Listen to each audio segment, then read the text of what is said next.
Depois de falar, vou até voltar um pouquinho, ficar no slide preto. Depois de falar sobre algumas manchetes que são comuns, né, infelizmente, a gente percebe que essas manchetes, elas têm, lógico, elas são partes de notícias e que muitas vezes nessas notícias a gente encontra o nome dessas pessoas, onde elas vivem, como se a gente desse um rosto e uma forma para essas pessoas.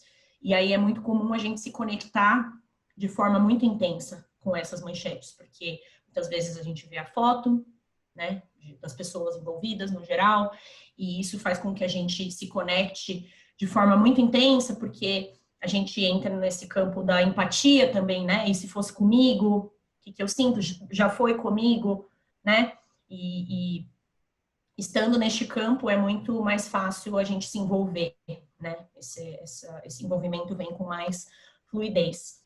Mas agora a gente vai falar aí quando a gente fala sobre números, né, então vamos lá. So last year, 249 people died on our roads. What do you think would be a more acceptable number? Acceptable? 70 maybe? Probably 70. Can you sound 70? Actually, this is what 70 people looks like.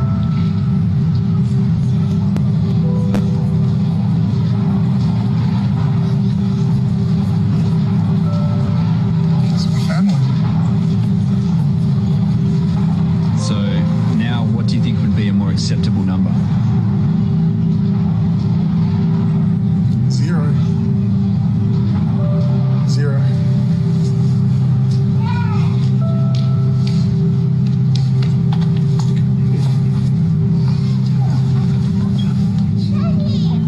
Esse vídeo sempre me emociona. Sempre. Eu acho que ele me emociona muito também. Eu tô arrepiada, tô com a mão suando bastante. Eu acho que vou voltar só um pouquinho. Quando a gente em sociedade nós somos pessoas muito educadas a lidar com as estatísticas, né? Desde muito cedo. Então, é número e assim, sem julgamento nenhum, em algum momento da nossa vida, o número ele se torna comum, porque a gente afasta ele, assim como no vídeo, né?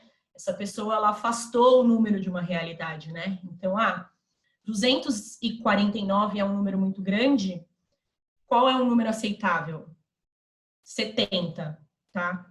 E o que são 70 pessoas, né? Então, eu acho muito interessante a gente olhar, 70 pessoas, quem são as 70 pessoas na sua vida, né? Você conhece 70 pessoas? Muito provavelmente sim, né? Então, por isso, eu quis apresentar esse vídeo antes da gente entrar nas estatísticas, para que a gente não caia nesse sentimento de que são apenas números, né? Essas pessoas, elas têm nome, tiveram nome, né? Família, enfim. São pessoas que, e como o vídeo diz, né? Não tem ninguém que não vai fazer falta para alguém, né? Então, é nesse campo que eu gostaria de continuar. Você quer falar alguma coisa? Queria falar duas coisas, na verdade. Na área da saúde, eu trabalhei muitos anos na área da saúde como RH, né? Foi o segmento onde eu consolidadamente construí a minha carreira, assim. E na área da saúde, a gente fala uma coisa importante, que o seu paciente é o amor da vida de alguém, né? Então, aquela pessoa que chega num hospital, numa clínica, e a gente tem muito cuidado em RH da área da saúde, de dizer, olha, a pessoa que acessa uma instituição de saúde, salvo se ela, por exemplo, estiver fazendo alguns exames de rotina, sem a perspectiva de uma doença, ou se ela estiver grávida e quiser estar grávida, porque também ela pode estar grávida sem querer estar grávida, e aquilo, na verdade, não é tão bacana assim, salvo essas situações muito específicas, em sua maioria, enfim, quase absoluta, a pessoa está indo lá sendo privada de algo que para a gente é muito importante, que é a saúde, né? Então, quando nasce alguém, ou quando a mulher está grávida, você fala, espero que nasça com saúde, né? quando você vai dar feliz aniversário, muita saúde. Então, saúde é algo que a gente entende que está, por exemplo, muito na base.